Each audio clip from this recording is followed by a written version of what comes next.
Bonjour à tous, merci de m'avoir proposé de présenter ce projet qui sera le travail de thèse d'un de nos internes de neuroradiologie. C'est vraiment le début du projet.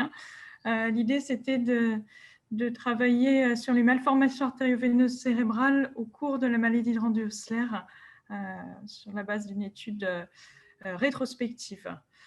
Diapositive suivante. Avec l'animation suivante directement. Je vais mettre la page d'après, voilà, merci. Pour replacer un petit peu le contexte, cette publication parue en 2020 dans Orphanage Journal of Rare Disease faisait le point sur la fréquence des anomalies vasculaires cérébrales au cours de la maladie de Randu-Osler.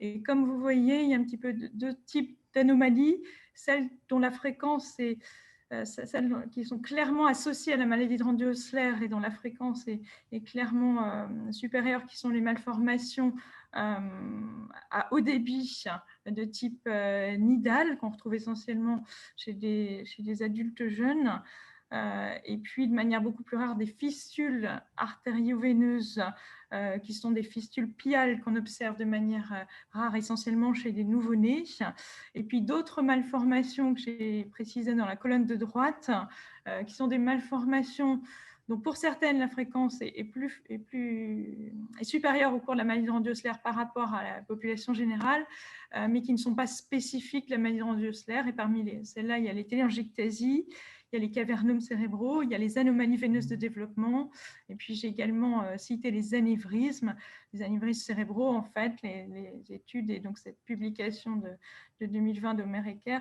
montre qu'en fait la fréquence des anévrismes cérébraux n'est pas significativement différente entre la maladie de Randu-Osler et la population générale. C'était pour resituer un peu la fréquence des anomalies. Diapositive suivante. Alors ça, c'était simplement une illustration des deux types d'anomalies les plus fréquemment rencontrées spécifiques du Randu-Osler. Diapositive suivante. Voilà, donc en imagerie, les techniques habituelles de dépistage font appel soit à l'IRM cérébral, soit à l'angioscanner. Il faut savoir que par rapport aux malformations artério-veineuses sporadiques, celles qu'on observe au cours de la maladie de Randu-Osler sont plus fréquemment multiples, dans environ 40% des cas, de plus petite taille, plus fréquemment de localisation superficielle et supratemporelle. Voilà, l'examen qui n'est jamais fait en dépistage, mais qui reste l'examen de référence, c'est l'artériographie. Vous avez une illustration en dessous. Diapositive suivante. Alors, quelle est la prévalence des malformations artério-veineuses au cours de la maladie de Randu-Osler? La fréquence est variable selon les publications, selon les pays et les années de description, mais globalement, on serait aux alentours de 5 à 10% des patients Randu-Osler qui auraient une malformation artério-veineuse cérébrale. Selon l'origine des patients, cette fréquence est un petit peu différente puisqu'il y a une corrélation avec la génétique, les MAV cérébrales étant plus fréquentes chez les patients atteints de mutation type endoglyne que chez les patients mutés ALK1. On peut passer à la diapositive suivante. Les facteurs de risque de rupture de ces MAV de manière générale, qui sont décrites par les neuroradiologues selon un grade qui s'appelle le grade de Spetzer et Martin. Donc les facteurs de risque, c'est le fait d'avoir un drainage veineux plus profond, une localisation profonde de la MAV, une localisation infratentorielle et surtout le facteur de risque majeur, et c'est extrait de cette étude américaine de 2015, c'est le fait d'avoir déjà rompu une MAV antérieure où là le risque est beaucoup plus important. Mais de manière globale, si on peut juste revenir à la précédente, au cours de la maladie de Randu-Osler, où finalement on a plus de MAV superficielle, de drainage veineux superficiel de plus petite taille, finalement le risque de rupture annuelle est nettement inférieur, d'après les études qu'on a, à celui des MAV sporadiques. Il serait de l'ordre de 1,1% par patient et par an. Ça reste sujet à discussion. On peut passer à la diapositive suivante.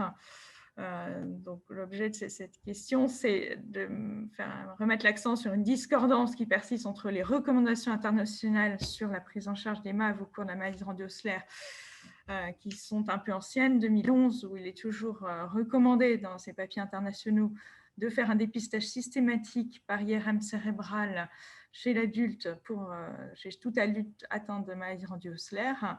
Ça n'a pas été actualisé en 2020, mais en 2020, lors de ce congrès récent, il y a une partie qui décrit la pédiatrie, où il y a une recommandation de faire en pédiatrie au moins une fois une IRM cérébrale au diagnostic. Et donc, c'est en opposition, diapositive suivante, avec la recommandation européenne qui date également de 2020 et qui est issue donc, de la même publication que je vous ai montrée en introduction, où là, étant donné ce que je vous ai surligné, les données récentes qui ne sont pas en faveur du traitement systématique de ces MAV non rompus. Du coup, la position des Européens était qu'on ne pouvait pas se prononcer en faveur d'un dépistage systématique des MAV cérébrales chez tous les patients radio-ossellaires.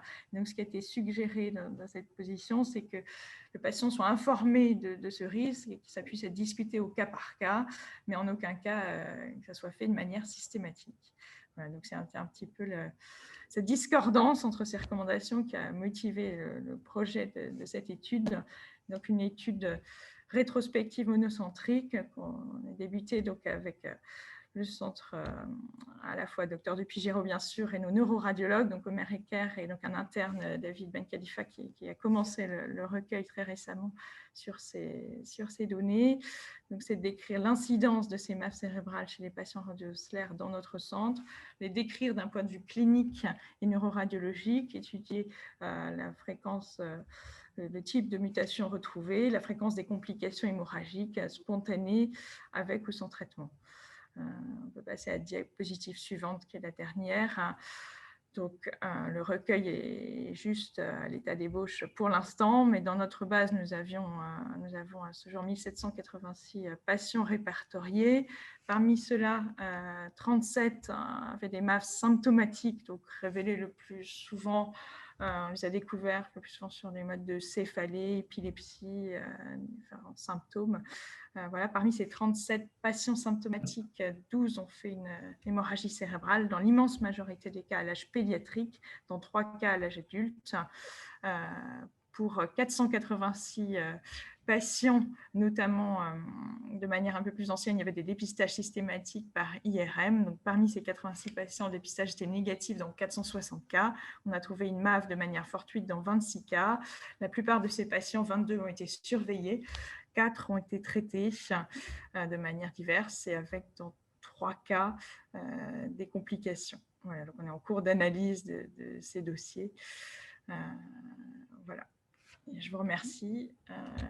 Je remercie évidemment Sophie Dupuy-Giraud, l'équipe de neuroradiologie et tout le réseau de la filière. Merci beaucoup.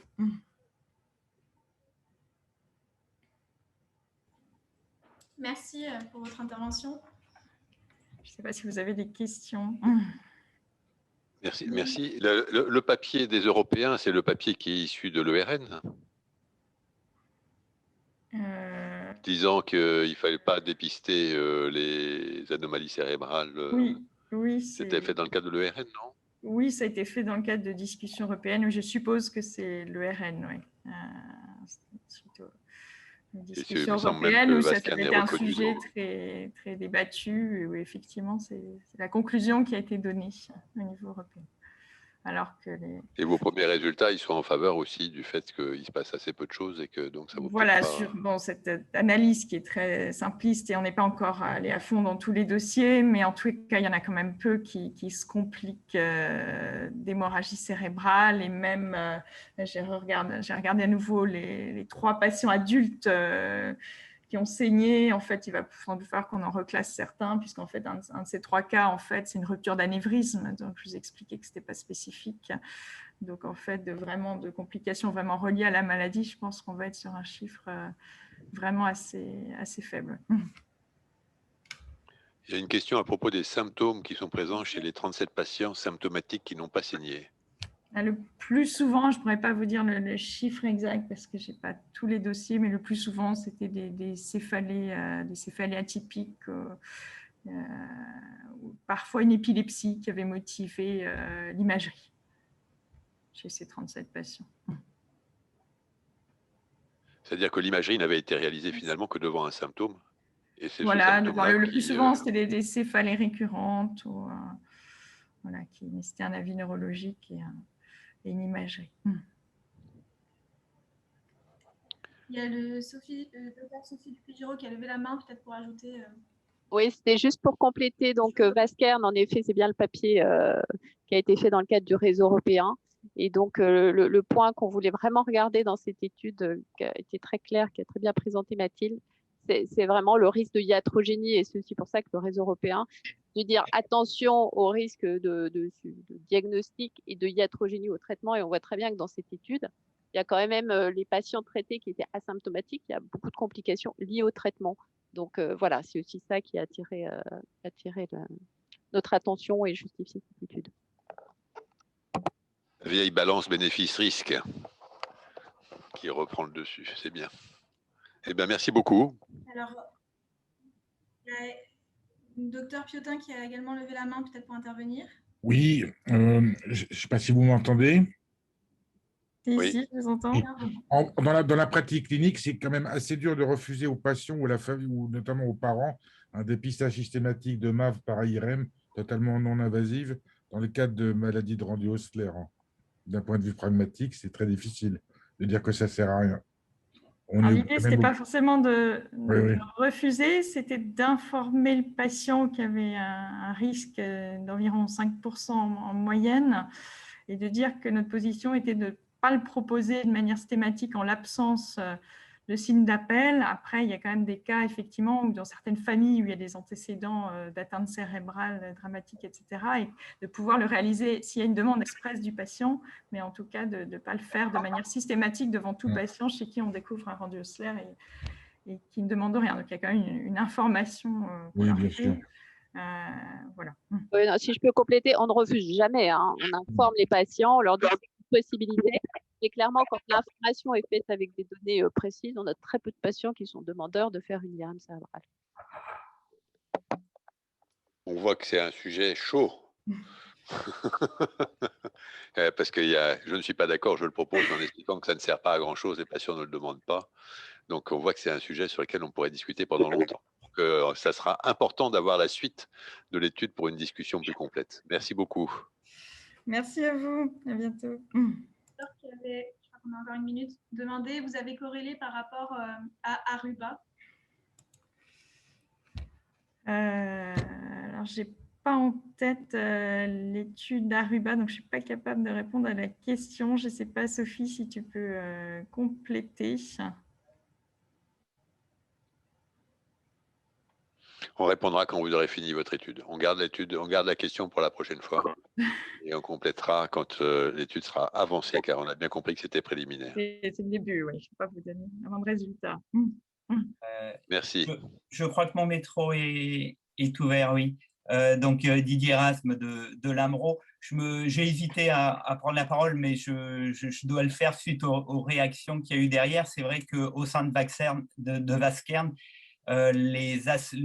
l'ensemble des associations de patients ont beaucoup discuté sur le sujet et finalement ne se sont pas solidarisés avec le papier.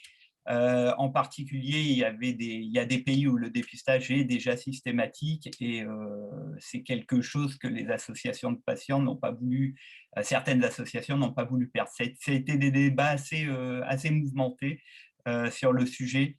Voilà, donc je voulais le signaler. OK. Merci beaucoup d'avoir signalé ce point de vue et je pense qu'on va en rester là pour maintenant parce que autrement on est parti pour un certain temps.